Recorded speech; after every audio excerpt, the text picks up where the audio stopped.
Good evening, everyone. I'd like to call this meeting to order. Dr. Garland, will you lead us in the flag salute? Yes, Madam President. Everyone, please stand. Place your right hand over your heart and begin. I pledge allegiance to the flag of the United States of America and to the republic for which it stands, one nation, under God, indivisible, with liberty and justice for all. Thank you, Dr. Garland. At this time, I'd like to see who is present. Mr. Ramirez.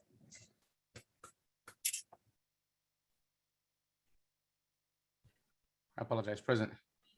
Thank you. Ms. Cabrera. Present. Ms. Magaña. Present. Ms. Gutierrez.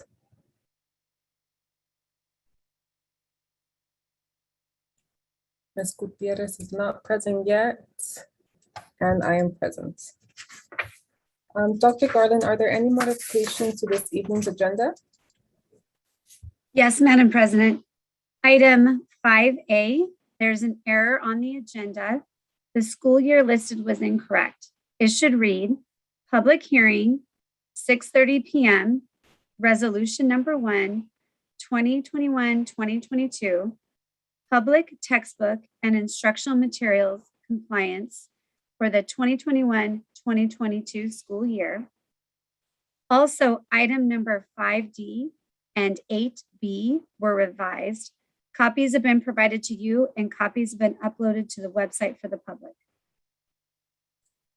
Thank you, Dr. Garland. I move to approve this evening's agenda with the modifications as indicated by Dr. Garland. May I have a second?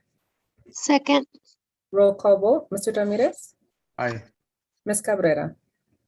Aye. Ms. Magaña? Aye. Ms. Gutierrez?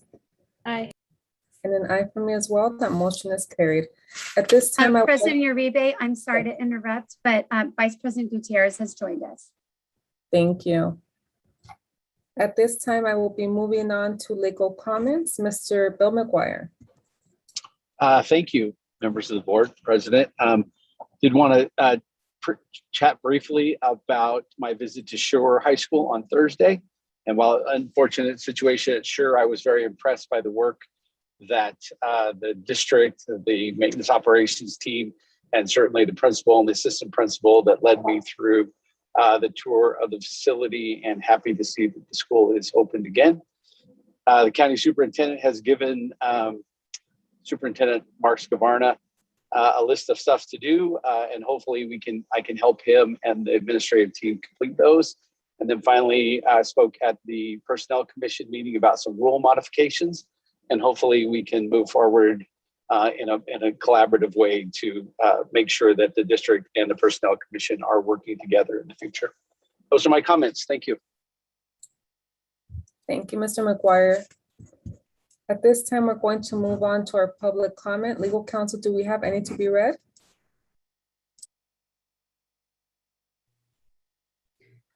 Good evening, President Uribe. Yes, we do. We have several. First comment regarding distance learning option. Hi, my daughter is in 5th grade, Washington Elementary School. I would like to request for a distance learning option to be available, at least for the elementary students rather than independent studies. Independent studies are only for 2.5 hours and kids don't learn much. At least until the vaccine is available for kids below 12 years old, request you to provide a distance learning options. Distance learning option is safe, as well as most of the lessons will be covered. I'm worried about sending them in person right now because every now and then we receive a call from school regarding confirmed cases. Regards, Ram Mohan. Next comment, excuse me. Good evening, Board of Education. I am a teacher and proud alum of MUSD. I have been teaching for 25 years. I'm currently at Washington Elementary. We have been in session school since August 16th without air conditioning. In June 2021, I came into work and the AC unit was powered off along with other colleagues in the F building. I placed a work order. Upon arriving August 9th to prepare for the new school year, I brought it up once again to the attention of the custodial staff that the unit was still off. Calls were made. As of August 13, 2021, the units are still inoperable. Temperatures in some F building classrooms have reached 88 degrees and above. For the last week, enrollment in my class has decreased, 14 out of 30 children, none being quarantined. Parents have expressed frustration over the AC situation. Proper air ventilation is crucial to fight off COVID airborne transmission. The district is putting everyone in jeopardy. Why haven't portable air conditioning units been put in place? As an employer, you are putting me in an unsafe working environment. As a LEA in charge of teaching students, this is a violation of student rights. Why are some children in a comfortable, safe space while others are not? There are temporary fixes. Why haven't these been acted upon? I can't properly teach to give my students the education they deserve. Please fix and give us a temporary unit now. Thank you, Rachel Science, 4th grade teacher, Washington Elementary. Request for distance learning via Google Classroom. I am writing this email regarding my kids' learning impact due to in-person schooling. Within first week of school, my both kids have been sent for 10 days quarantine situation due to COVID case in class, and this results into loss of daily school instructions to my kids as they don't have any option to get engaged in studies during school hours. We as parents have a big concern of such a repetitive situation with us as my kids are in the same school, and if any new COVID case is reported in the respective classes, we need to keep both kids at home quarantined to take all precautions not to send them to school. So we would like to suggest a few options. As a safety measure, if any new COVID case is reported in a class, instead of sending a few students, the whole class should be sent home. All students should get online studies, and teachers should be allowed to do live Google Classroom for students in home quarantine period. Number 2, the online studies via Google Classroom, similar to last year, should be available for all students to choose. This worked successfully last year with no impact to students' study, as teachers were interacting daily online. This will be the best solution to this COVID situation since we are still into pandemic and new COVID cases increasing in children. Best regards, Deepika Rathore. Next comment, this is concerning staffing concerns at Bella Vista Elementary. Hello, members of MUSD School Board. I am writing to you to express my continued concern for the understaffed environment at Bella Vista Elementary. Our front office secretary, Laura Garcia, who was bilingual, retired in 2020. As of today, no one has replaced her. When we asked Dr. Hardaway last year and this year, we were told that her request to fill Ms. Garcia's position was denied. We currently do not have a bilingual speaking person in our front office. Our remaining office staff are inundated with taking in Laura's tasks on top of the extra COVID-related tasks and the regular duties that were done pre-pandemic. It is hard as a parent to see this shortage and what it has done to our office staff. Parents shouldn't have to feel bad about making requests or asking questions because we know that there is a lot on their plates. Why didn't MUSD replace our front office secretary? Why did they allow our office staff to take in more work and a new normal of COVID protocols? Last spring, we were also told by MUSD that we were getting another custodian. We currently only have one person during the day. We cannot depend on one person keeping up with all COVID-related cleaning and protocols for a school of over 500 students. Why were we told we were getting a second custodian to assist during the day and no one has been hired? I previously expressed my concerns regarding the dual immersion program and lack of filled positions for the TOSA and kindergarten teacher. I still am concerned as we are well into our school year and these kindergarteners need their permanent teacher.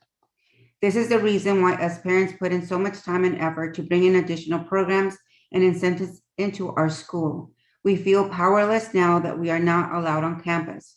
Now teachers can't get the additional support and students can't enjoy the extra programming that PTA typically brings on campus.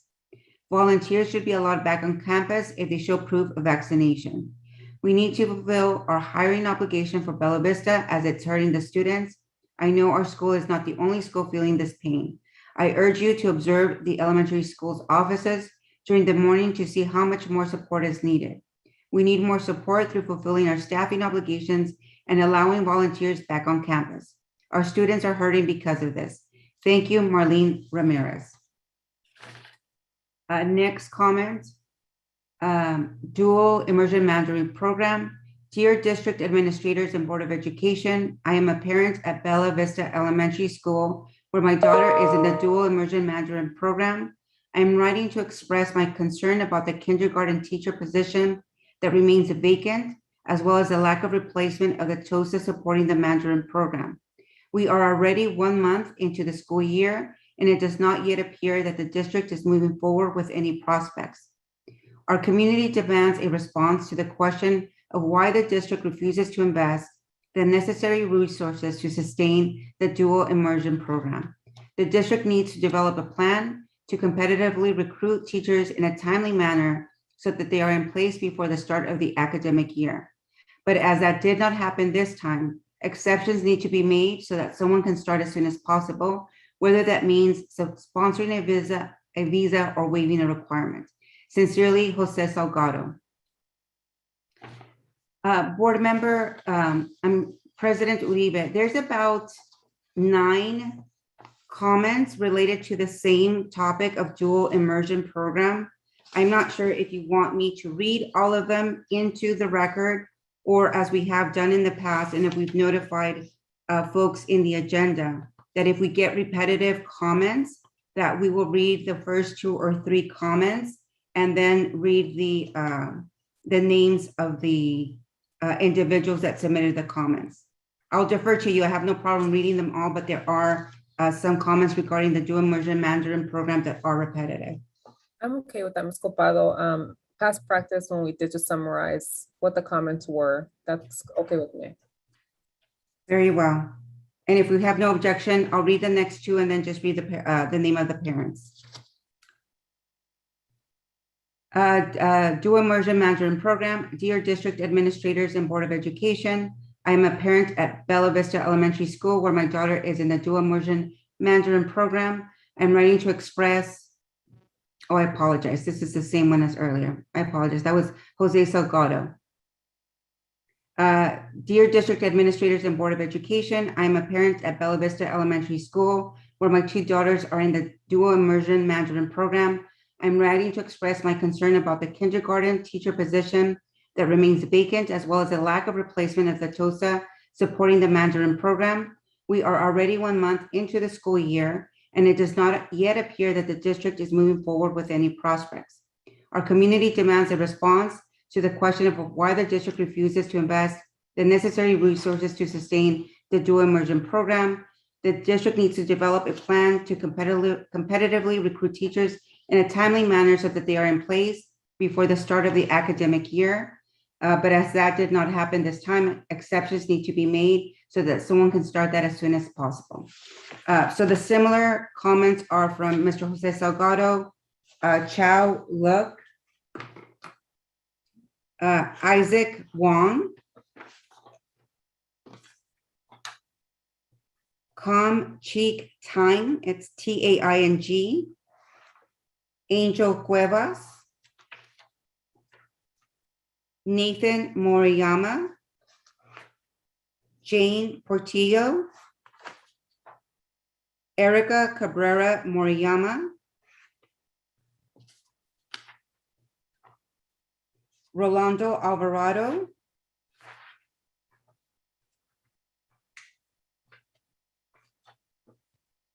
Sarah Lamb,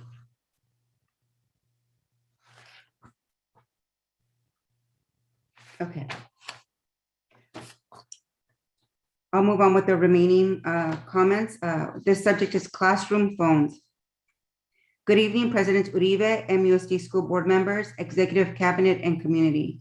I am both an employee at MUSD and a parent to 2 high school students at Montevallo High School. Several of the classroom phones are not working throughout the district, and it is making it difficult to communicate with teachers when there is a need to call students out of the classroom, communicate with teachers about students, etc. Teachers are unable to call the main office or security in case of an emergency and have to use their own cell phones to communicate with staff members on campus. This is an issue of health and safety. Parents are left waiting for long periods of time when they are there to pick up their student for an appointment or if their student is not feeling well. When teachers and students have no classroom access to security or the main office, it creates an unsafe environment. I know there was a bond that was supposed to fix the phones for the district, but this is now being held. There should be another way to get this fixed, as this is a necessity, a safety issue. Thank you, Renata Hernandez, Senior Office Assistant, Montevallo High School. Safety concerns. Dear board members, my name is Dr. Mitchell Paik, and I teach science at Bow Gardens High School. I would like to report that our classes have been full up to 40 students / class, and 2 of my classes still have over 31 students. Since the first day of school, the AC in my room 306 has never worked at all. No airflow at all. It is already hard to breathe with a mask, but without AC, it is unbearable. This is a COVID safety concern. I have already had a couple of positive COVID students reported in class. Without proper airflow, I am afraid COVID is spreading fast. Many students are reporting ill and not showing up. The AC issue is a problem with 3-story buildings, and although we have been given a temporary AC for the building, it does not work well. Most of the rooms, most of the days have no AC at all, and my room 306 has never had any. Please, I ask you to look into this matter for the safety of our students, teachers, and staff. Thank you, Dr. Mitchell Paik, Bow Gardens High School, room 306. Excessive class size. Hello, my name is Ms. Alfaro from Bow Gardens. I teach 2nd grade independent study online. For 3 weeks now, I have had 42 through 46 students. Today, my roster shows 42. I should only have 28. I have an excess of 14. In order to be a quality teacher, I need either Greenwood, Cesar Chavez, or another elementary to open a 2nd grade class as soon as possible. Next comment, Student Educational Services. Dear Board President Uribe, MUSD board members, Superintendent Scavarna, Executive Cabinet, and MUSD community. I would like to address 2 issues of concern with you: combination classes and the caseloads of our counselors. We are in unprecedented times, and funding has been provided to our district to assist students with academic and emotional support. I would like our school board to commit to no combination classes like our neighboring districts, because it is what is best for student learning at this time. Our students were sent home for 1.5 years to engage in distance learning due to the pandemic. They should be returning to our schools with full attention being paid to their academic and social development. Our elementary students need more time and attention placed to the development of their fine motor, literacy, math, and social skills without having to share their classroom time with a teacher trying to balance 2 grade level curriculums. This is not good for kids. Our neighboring districts are taking advantage of their COVID funds to follow best practices and putting student academic needs first. Your actions as decision and policy makers let the community know where your priorities and beliefs stand. Show us that they are with our students. The pandemic has also impacted our students' mental health. This has been noted in the media, and students are reaching out to their counselors to receive help with their anxiety and grief that they need to express. Students are looking to our counselors and our school psychologists to help them with coping mechanisms in order to gain peace of mind. Again, our neighboring school districts heard the same messages and used their money to hire social workers and counselors to support the elementary, middle, and high school students. Why? Because they understand this was a student need. I believe you also understand it was a need, but where are your actions? How are we making counseling accessible? It is not by the counselors to student ratio. We have counselors working with a 500+1, not the 350:1 agreed upon in the MOU. Please help us do better. We need to be doing better. Our students need us to do better. Our counselors deserve better. Yes, we can incorporate SEL into our classrooms, but many of our students need to have those one-on-one conversations because they experience loss, illness, and or separation from loved ones during the pandemic. Some are still scared and live in fear because they have not received a vaccine. Again, your actions, your decisions, your policies, your follow-through show us, the community and our students, where your priorities lie. On a final note, I ask, if and when you visit school sites, please do not just take a photo opportunity. Ask your site administration, teachers, parents, and students the following: what is working? What is not? How can we better support you and the systems so that students receive the best education in the best facilities and the resources in a timely manner? Respectfully, Jessica Zwall. Class size, we need more teachers at Wilcox. Good evening, members of the Board of Education and to whom it may concern. I am a kindergarten teacher at Wilcox Elementary, and I am writing to you about the class size overage and the need for more teachers at Wilcox. My kinder colleague and I are overloaded with students since day one of school, and the numbers keep on increasing. My colleague had 34 students on her roster from day one, and now she is at 38 students. I had 27 on my roster from day one, and now I am at 37 students. This is way beyond the 20 student cap for kindergarten. It's overcrowded. Many of our little ones are having trouble keeping their hands and feet to themselves to keep safe as they move around the room and to leave and enter the classroom. Parents have made complaints about their child getting hit and bullied. The students themselves have said they keep on getting hit by others. The large number of students and the close proximity of the tables and chairs to each other have not allowed for a safe learning environment. We, the teachers and the students, in a safe space. Also, with the COVID-19 pandemic still going on, we need smaller class sizes to be safe and to meet the academic and social emotional needs of our Montevallo students and staff.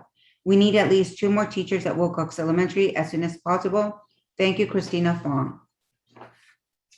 Good evening, members of the board, cabinet, and community members. My name is Leticia Vargas, and I am a parent of a 4th grader at Wilcox Elementary. I am concerned about the excessive number of students in each classroom.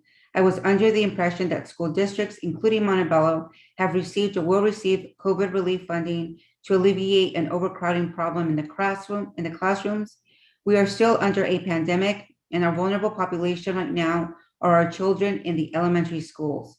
Please, please do not overcrowd our classrooms, as this is causing more of our children to become exposed to a deadly virus. Protect our children and keep their class size as minimal as possible, and do not create combination classes. They deserve a well-rounded education after being home for over a year and a half. That concludes the written public comments. Dr. Ewan, do we have any comments that have come in telephonically? Yes, we have 6. So we'll start first with Marina Martinez Smith, and the comment is about cleanup at Sure High School.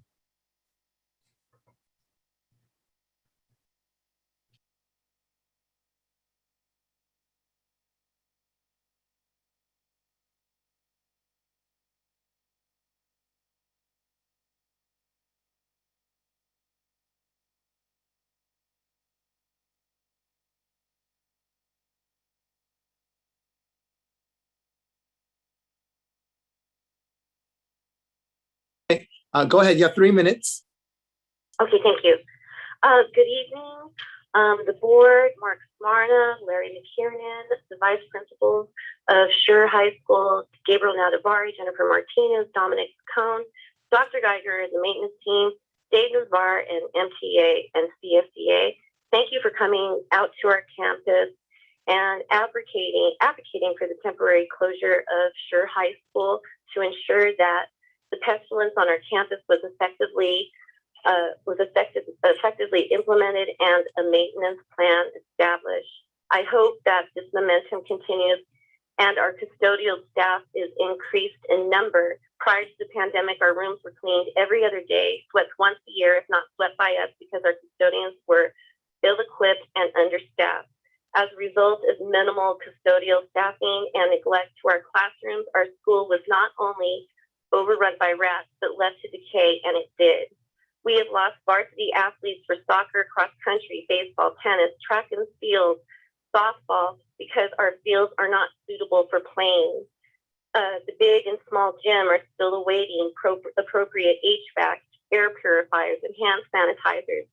And when I first saw the bathroom in the boys' locker room in the big gym, I understood why some students have told me that they wait till they get home to use the restroom. Sure needs renovation and remodeling and painting.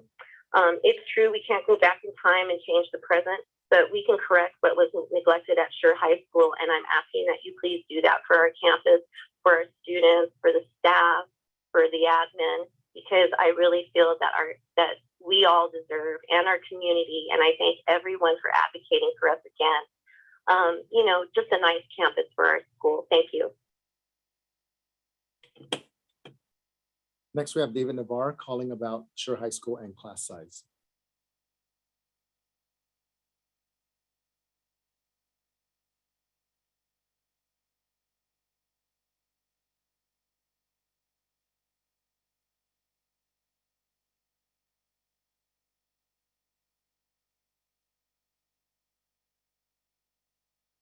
ready. All right, go ahead. You have 3 minutes. Thank you. Evening, board members, cabinet, and community members. I'm David Navarro, president of Montevallo Teachers Association. On Tuesday, Sure High School welcomed students back to campus. Speaking to many of them, they are very happy to be back in person with their classmates and teachers. Teachers are happy to be back. In conversation with the new Sure High School principal, Colonel Gonzalez, he mentioned a Rahm Emanuel quote. He said, "You never let a serious crisis go to waste. It's an opportunity to do things you could not do before." We were able to, as a district, address issues that have been long ignored. Our labor organization literally walked the campus side by side with district administration to make sure Sure High School was safe to reopen. We all learned a whole lot. We learned a lot about vermin and how to keep them out of buildings. We learned how a number 2 pencil is a tool with a very different use and purpose to a health officer than to a teacher or a student. We didn't get things right the first time, or the second time, or the third time.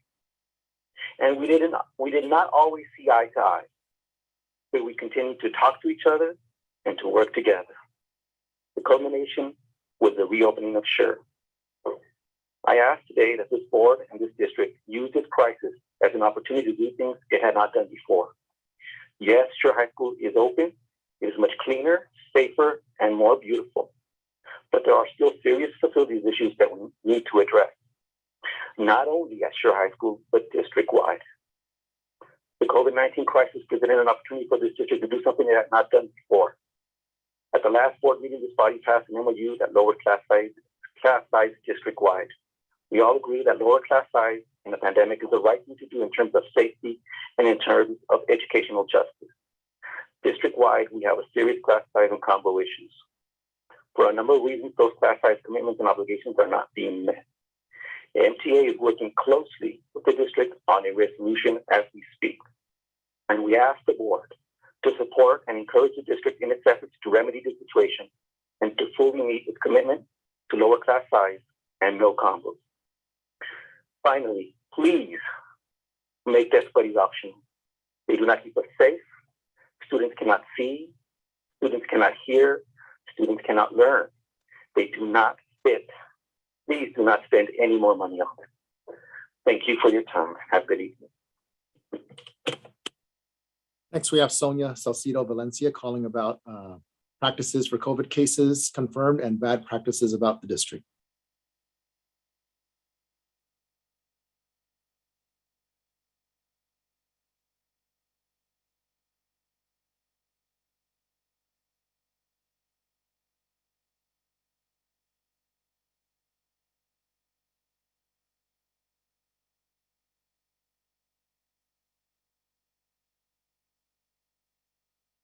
All right, go ahead. You have 3 minutes.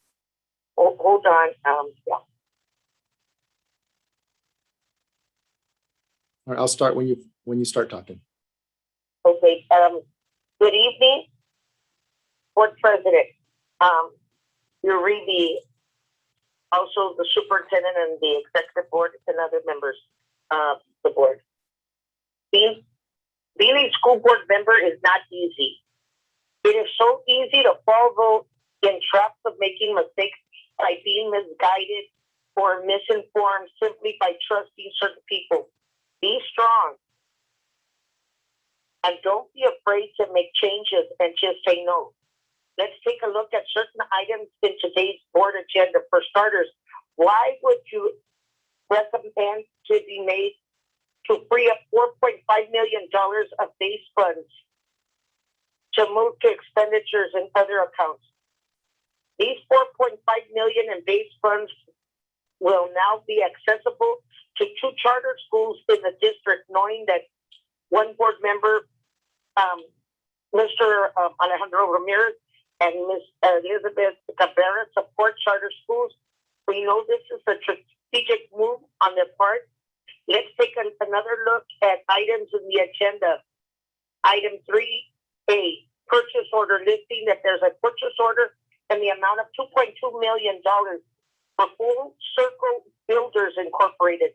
This is a strategic move to hide the expenditures and all the paperwork and get it approved with people noticing Full Circle Builders Incorporated is a Delterra in disguise. Why are we dealing with them? We know Mr. Beltran is involved with them and also was helping Ms. Cabrera in her campaign. Also mentioned that we are still paying the legal attorney fees for Rivera. They still have 10 cases. How long are we going to be paying two different attorney companies? Also, we're paying, there are a lot of stipends being paid to staff members and teachers for work that isn't being completed.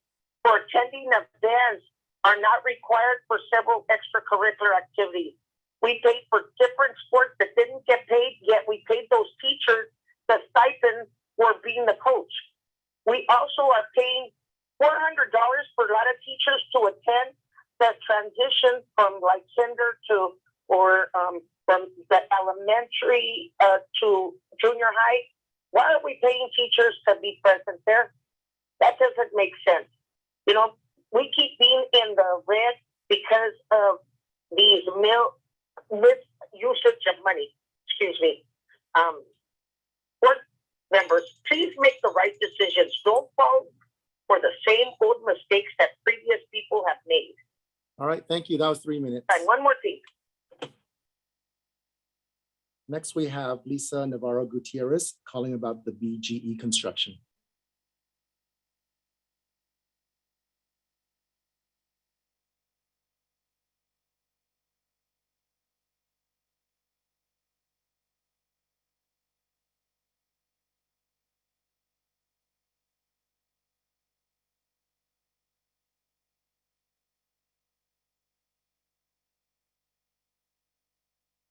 All right, go ahead. You have 3 minutes. Oh, wait, before, turn down your volume so we don't get any echo. Yes,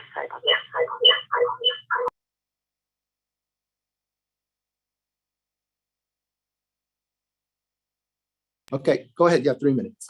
Great. Okay, thank you. Good evening, board members, superintendent, cabinet, community members.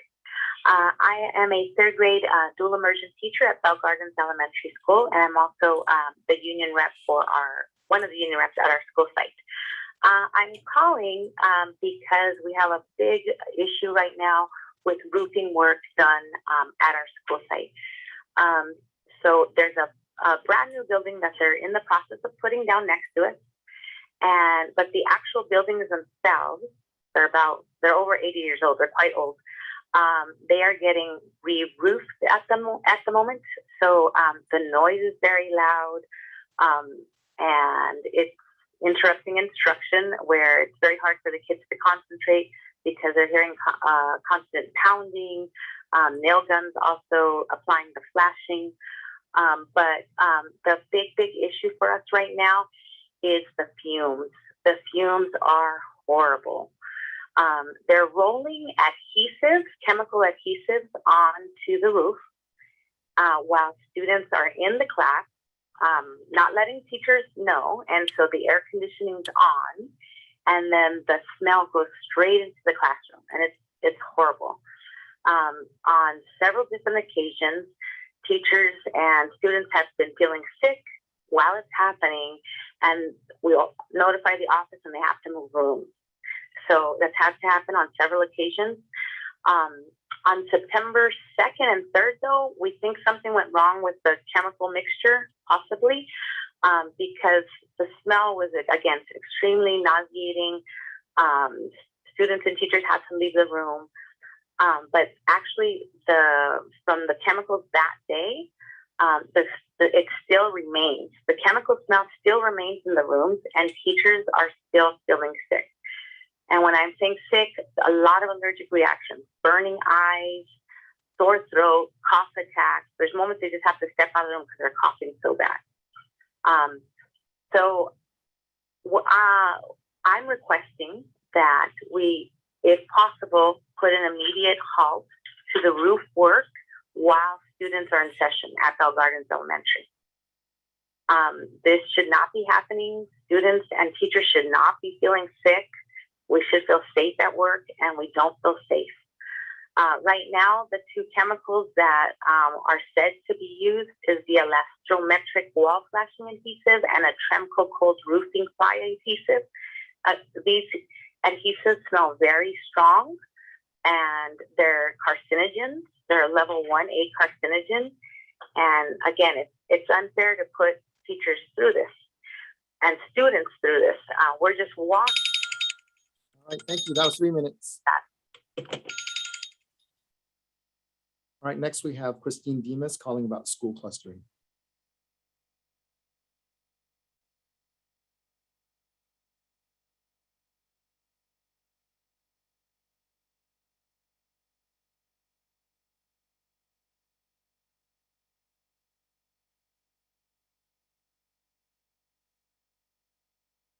Okay, go ahead. You have 3 minutes. Thank you. Hi. Good evening, Board President Uribe, Board of Education, Superintendent Caravana, and Executive Cabinet. Yay, Sure High School has opened, and I heard a lot of key words from different people about collaboration and joint efforts and teamwork. So yes, it took everybody, even some prayers, that we would pass the inspection, and we did. However, there's still some questions that need to be addressed. The questions basically have to do with the work order system within the district. I'm not going to look to the past, I'm looking forward. How is it that our work order system, how can we get it so that it can work effectively so we do not have issues like this rat infestation? It's almost like we're waiting for the shoe to drop, and we don't want that to happen. We want to be forward thinkers, and we want to make sure that it really shows that the health and safety of our students is, you know, the most important thing in our community. So I'm hoping that we'll have some answers with regards to how is this going to be avoided in the future. Because if it's happening at Sure High School, it could be happening at other schools. And it might not be a rat infestation, but it could be very well something a lot worse. And I would hate for that to happen. And I wanted to use that as a precursor in discussing school clusters again. I'm hoping that I could talk to somebody at the district now. I have a lot more information than when I first introduced this idea. And that idea is that it would include parent councils at the schools so that they are aware of the kind of work that needs to be done to our facilities to avoid situations like this. So what I'll do is I'll give Dr. Garland a call tomorrow, hoping that she can navigate me to the right person to speak with. And then the last thing that I wanted to talk about was the COVID testing. Can the public know how this is going to work? Are they making appointments with individual parents, or do the parents need to take the kids, or is the vendor going to be going out to the school site? So that information, it may have been disseminated, but I haven't heard anything, and I certainly can't pass any information on to anybody else. And so I'm hoping that with all of Thank you. the school, That's 3 minutes. Okay, I'm sorry. Thank you.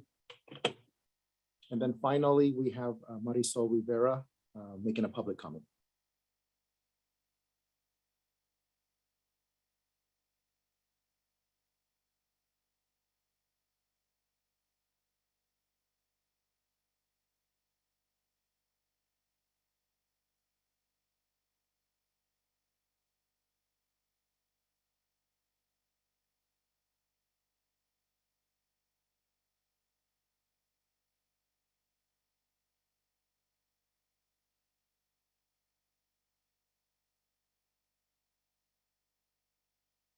All right, go ahead. You have 3 minutes. Good evening, Madam President, Madrigal Uribe, members of the board, and Mr. Scarvana, Dr. Scarvana, and community members, and of course, classified employees.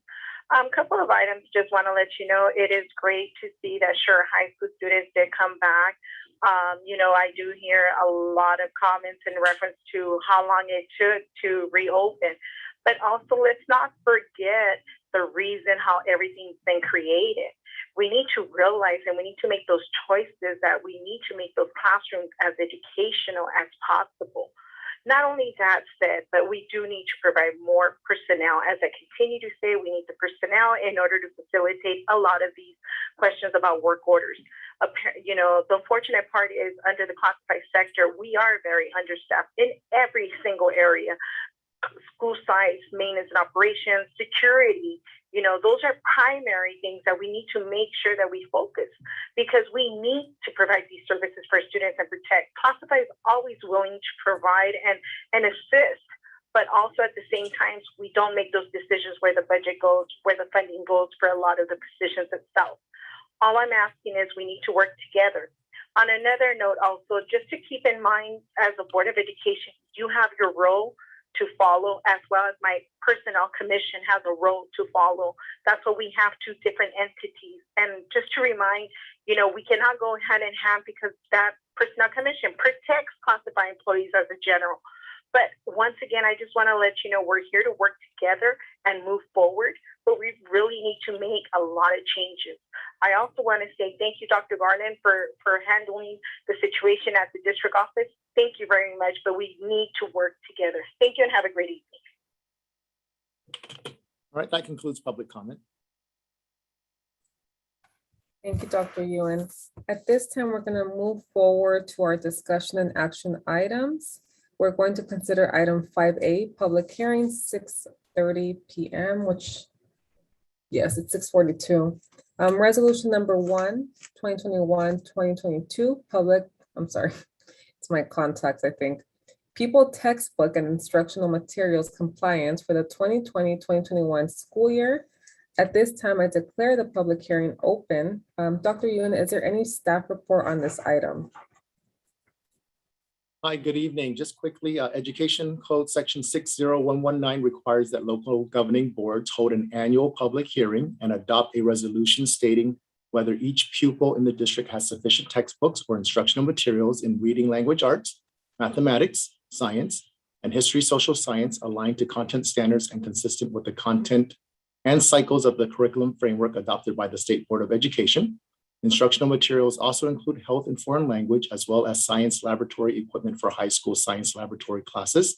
This resolution is for the 2021-2022 school year, and we recommend that the school board open the public hearing for pupil textbook and instructional materials. Thank you, Dr. Ewan. Are there any questions from the board?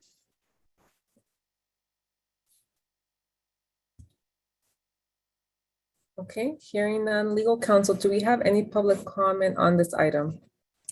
President Uribe, there are no public comments that came specifically for this item. Thank you, Ms. Copado. The public hearing is now closed. I move to approve this item. May I have a second? Second. Roll call vote. Mr. Ramirez? Aye. Ms. Cabrera? Aye. Ms. Magaña? Aye. Ms. Gutierrez? Aye. And an aye for me as well. That motion is carried. At this time, we're going to consider item 5B, resolution number 3, 2021-2022, support of high school voter registration. And I would like to call on Dr. Ewan. Yes, thank you. So high school voter registration week is September 27 to October 1st, 2021. In 2020, based on the Civic Center data, nearly 4 million high school students are eligible to register to vote every year, but only 6 to 7% of them are ever asked to register in school or as part of a class. COVID-19 led to 40 to 60% decline in new registrations in many students during spring of 2020. Registration is a key obstacle to youth voting. When registered, 78% of young people vote in presidential elections. We recommend that the Board of Education approve this resolution to support high school voter registration week. Thank you, Dr. Ewan. Is there a motion to approve this item? Move to approve. Second. Okay, roll call vote. Mr. Ramirez? Aye. Ms. Cabrera? Aye. Ms. Magaña, Aye. Ms. Gutierrez. Aye. And an aye from me as well. That motion is carried. At this time, we're going to consider item 5C, resolution number 4, 2021-2022, Latino Heritage Month, and I would like to call on Dr. Yuan. Yes, thank you. Latino Heritage Month begins today, September 15. Tonight, we bring forward to you resolution number 4. Latino Heritage Month is an important opportunity to commemorate the tremendous contributions of Latino Americans to the history of the United States.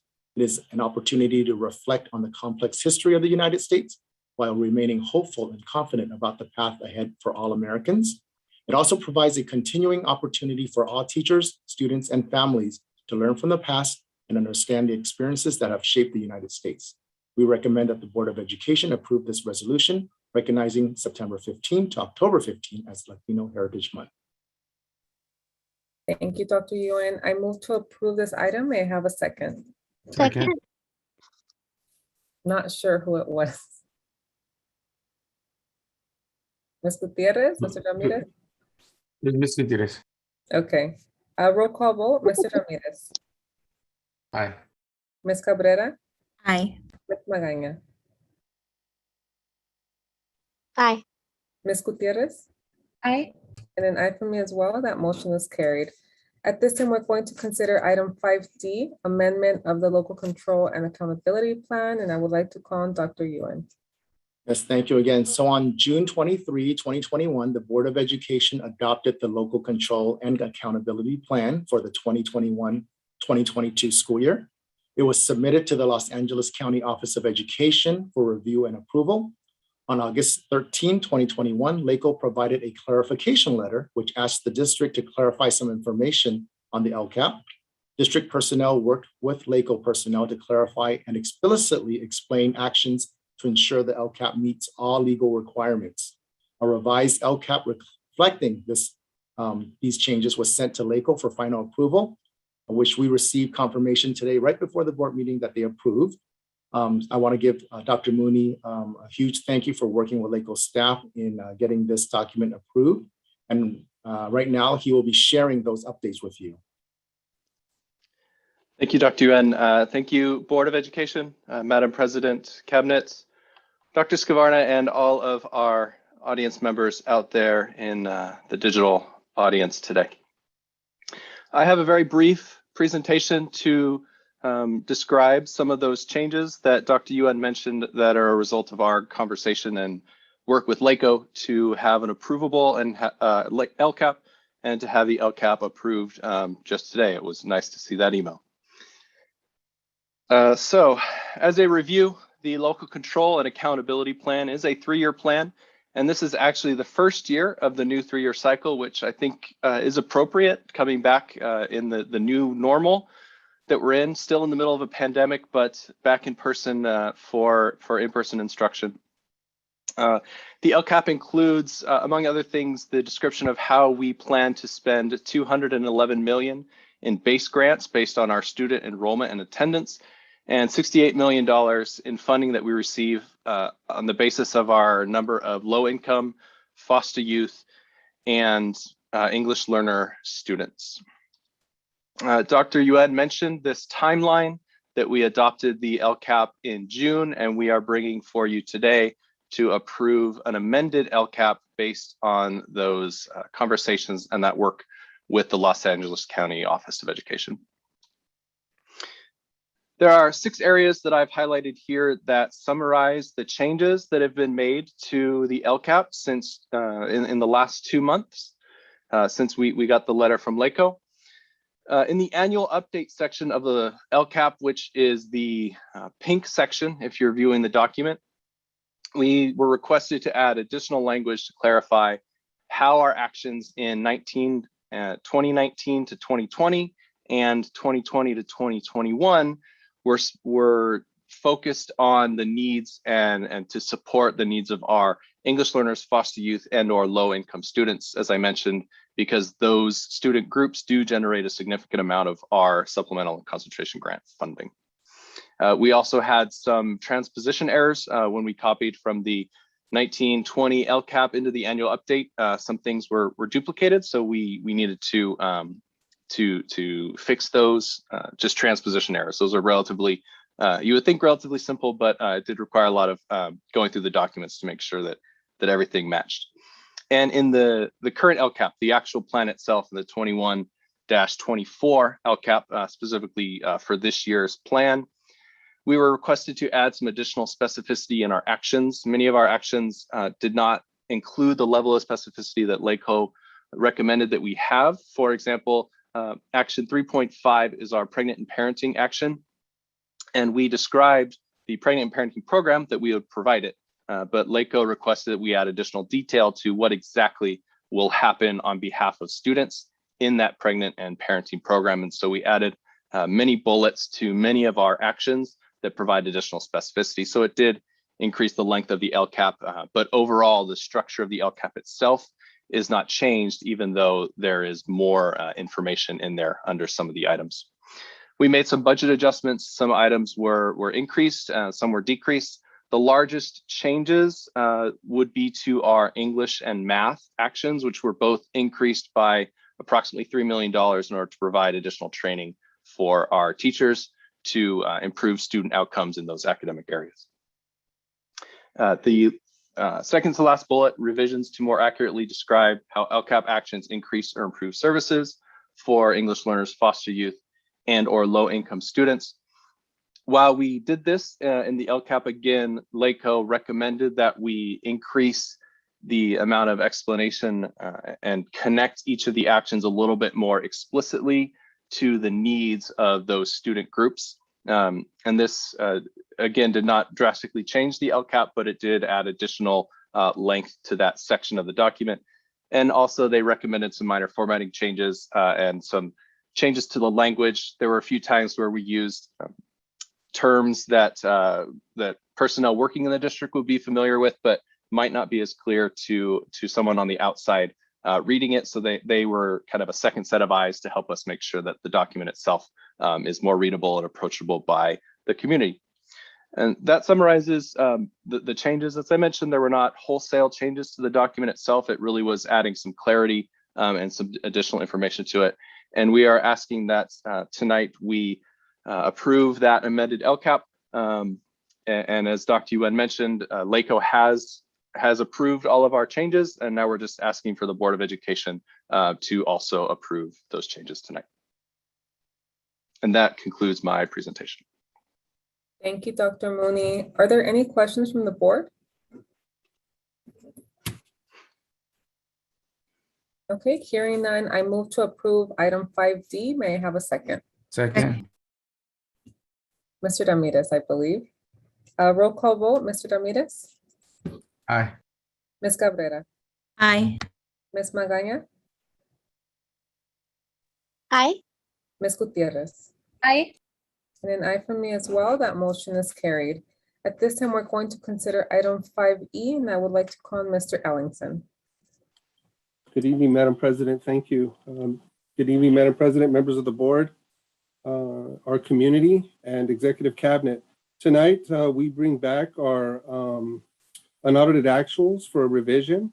This is due to a notice that school districts that operate in the Los Angeles County of Education umbrella were notified on September the 7th that the county office had issued a notice that there was an issue with their PeopleSoft financial software, by which not all the fund balances were included in that download of that financial information, which districts use to complete their financial packages. So as such, our board approved our unaudited actuals on September the 3rd. So we're back today. They've been revised, and we recommend that the board approves the revised standard account code structure report of the district's unaudited actuals for the year 2020-2021. Thank you, Mr. Ellingson. Is there a motion to approve this item? Motion. I'll second that. Roll call vote, Mr. Ramirez, Aye. Ms. Cabrera, Aye. Ms. Magaña, Aye. Ms. Gutierrez, Aye. And an aye from me as well. That motion is carried. At this time, we're going to consider item 5F, and I would like to call on Dr. Scavarna. Thank you very much, President Uribe. This is an item that we bring to the board, which is required, which is an administrative decision to reopen Sure School for in-person learning.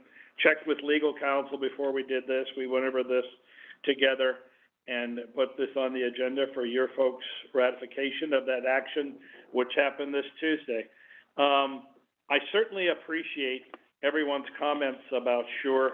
I really appreciate the comments about we need to not worry about the past. We need to move on to the future. We need to do this together. That is just actually very appropriate. I think that that this effort is actually a blessing in disguise, much the same as our teacher union president said. I think that this effort and this sense of urgency from our folks that work here in the district to try to push up our standards in this district are going to certainly be well received by our parents and students.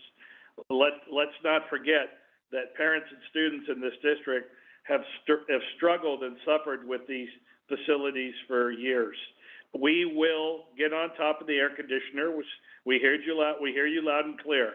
We will get on top of all of these issues, and we will go through each site and look at the basics. We will look at plumbing. We will look at roofing. We will look at water sources. We will look at a myriad of different things to get the district standard for all of these schools significantly improved. Once again, this is going to bring a source of pride to this community that is certainly deserved. This community has supported this district by voting itself taxes for school bonds and what have you. We've been blessed to get money from the state and the federal government to address these issues. And things in the past have been acceptable for years and years, which we can actually thank COVID for, which are no longer acceptable. So it's with great pride that we turn this back to the board. We're keeping an eye on that school. We're starting to work on a whole bunch of other ones. You're going to see schools painted. You're going to see interiors painted, exteriors painted. You're going to see fields worked on. You're going to see irrigation worked on, brought up to standards of low water usage. And you're going to see these schools change into excellent, wonderful campuses. I know the board agrees with that. I know the CSEA folks do. I know the teachers do. And I certainly think that our parents do and our students do. So thank you very much. Thank you, Dr. Scavarna. I move to approve this item. May I have a second? Second. Roll call vote. Mr. Ramirez? Aye. Ms. Cabrera? Aye. Magaña? Aye. Ms. Gutierrez? Aye. And an aye for me as well. That motion is carried. At this time, we're going to move on to our consent agenda. Are there any items to be pulled for further discussion and or action?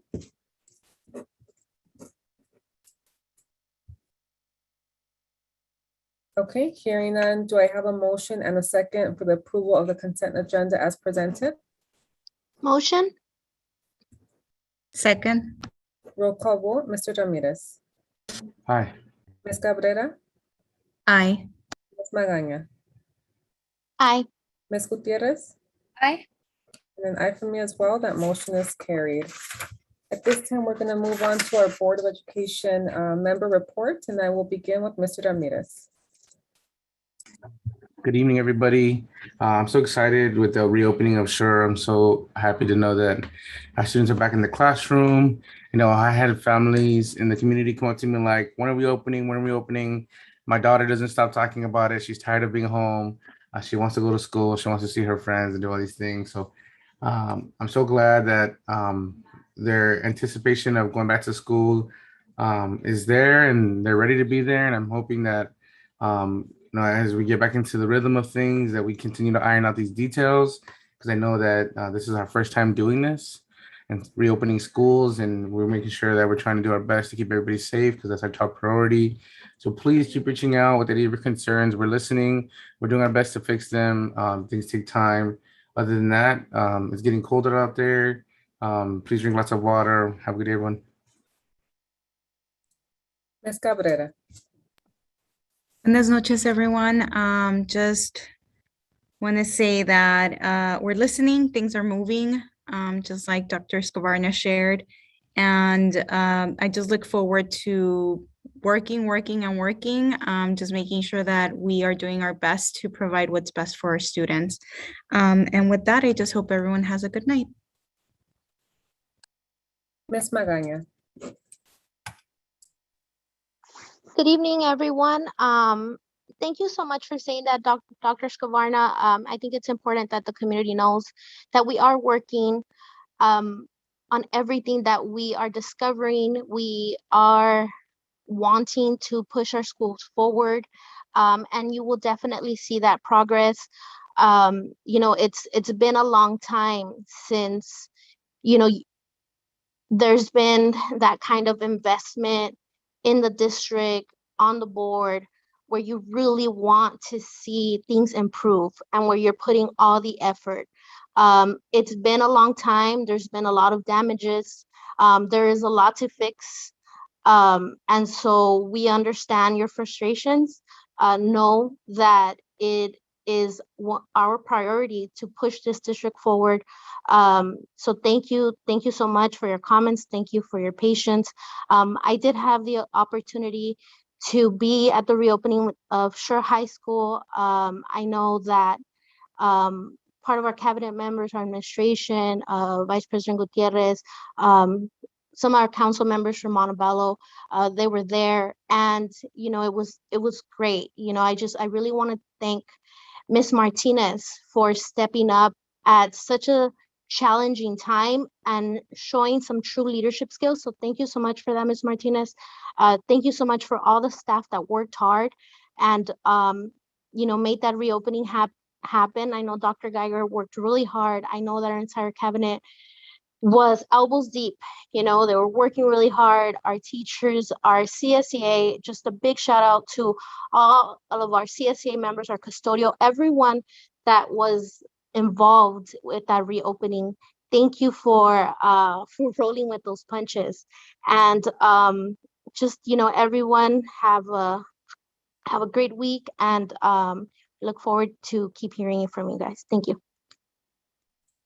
Ms. Gutierrez. Good evening, everyone. I couldn't have said it better myself. I think Board Member Magaña did an excellent job in giving that appreciation to all the staff. It was definitely a teamwork to get Sure High School open. Definitely a teamwork. Thank you so much to everyone who contributed to that. I know that the students and the staff are very excited to be back on campus. The campus looks beautiful. It looks nice and clean. So it was really great to be there on Tuesday to see the students walk into the campus.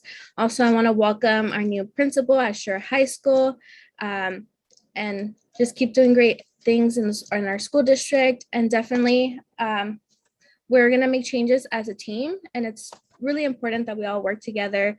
And I offer you my communication. That way we can work together to solve the issues. Every day is a work in progress. We hear all the public comments. I know that there's a lot of HVAC comments, and just know that we do have vendors out there assessing it and working on them. Just as Dr. Escobarna mentioned, we are working on it. We're doing very different changes into our school district for the students, for the staff, for everyone to be safe. So thank you so much, everyone, and have a great and safe evening. Good evening, everyone. So first of all, thank you guys for joining us today. I also want to welcome back Sure High School students. I hope that you guys have a very blessed rest of your year. And just, I know that you guys will just thrive. So welcome back to Sure High School staff, students, classified, to parents, to everyone. Also just recognizing and acknowledging the comments that were made this evening. Thank you for advocating. We're constantly advocating, and I appreciate the fact that you continuously keep us informed, on top of the many emails and calls and just text messages and meetings that I have as well. So just appreciate that. I also want to say Happy Latino Heritage Month, given that our students are majority Latino. And it's very important to acknowledge the tremendous contributions that they have made to society, especially when we think of just the US Southwest and the fact that even within California, California was Mexico previously. So there's just so much history, there's so much rich history, there's so much history of resistance and fighting for social justice and equity. And we still know that that battle is not done. But I think it's really important to know that there is always hope and we are moving forward. So congratulations to all of you for Latino Heritage Month. And lastly, just speaking with many people, students, staff, it's just evident that everyone is enduring a lot during the season. We're getting into almost 2 years of a global pandemic. There's a lot of mental health issues out there. So I just encourage you to reach out, get support, call a friend, don't isolate yourself. We will get through this together, but it's all a matter of time. And I myself also have dealt with just weariness, but nevertheless, I know hope is never lost. So I encourage you all, you guys will all be my prayers. May the Lord bless you, stay safe, take care of yourselves, especially with Delta rising, and just take care of your health. So with that concludes my public comment. God bless you guys. And that is it for me. At this time, I move to recess into closed session. May I have a second? Second. I believe it was Ms. Magaña. I'm not sure. That works. Okay. Roll call vote. Mr. Ramirez? Ms. Cabrera? Aye. Ms. Magaña? Aye. Ms. Gutierrez? Aye. We will now recess into closed session.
Okay, it is now 8:09, and I would like to reconvene this meeting. Ms. Copado, can you please provide the closed session report out? Yes, thank you, President Uribe. We convened into closed session at 7:08 p.m. with discussions commencing at about 7:10 p.m. Present in closed session were Legal Counsel Copado, Clerk Ramirez, Board Member Cabrera, Board Member Magaña, President Uribe, Vice President Gutierrez, Mr. McGuire, Dr. Scavarna, Dr. Ewan, Dr. Garland, Mr. Ellingson, and Ms. Hakopian. We started with item A1 as indicated in the closed session agenda. At this point, Special Counsel David Orbach joined. A briefing and update was provided to the members of the board by majority consensus. Board provided direction to Special Counsel Mr. Orbach. No reportable final action was taken, nothing further to report. Mr. Orbach exited about 7:30 p.m. from closed session discussions. Next, we discussed item A2. A briefing and update was provided to members of the board. Special Counsel Jaime Hernandez joined at approximately 7:35 p.m. By a 5-0 vote, motion was made to approve the settlement and release agreement regarding Roxana Castro versus Montevallo Unified School District. A copy of the settlement agreement will be with administration for the public's viewing.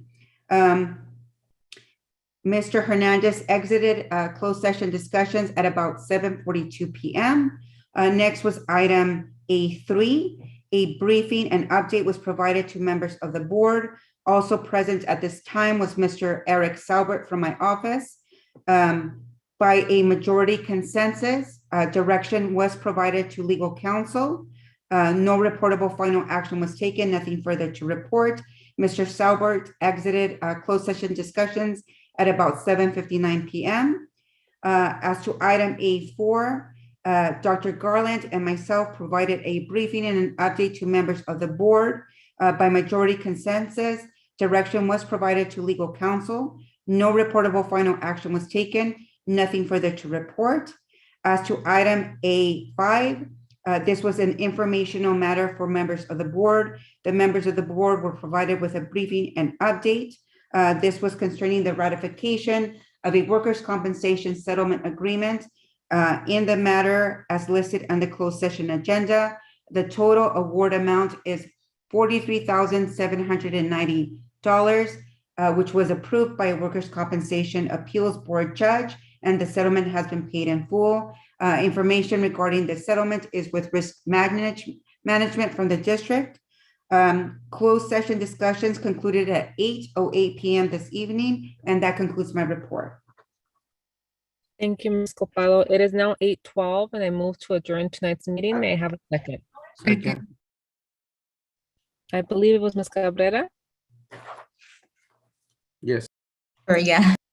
Okay, roll call vote. Mr. Ramirez, Aye. Ms. Cabrera, Aye. Ms. Magaña, Aye. Ms. Gutierrez. Aye.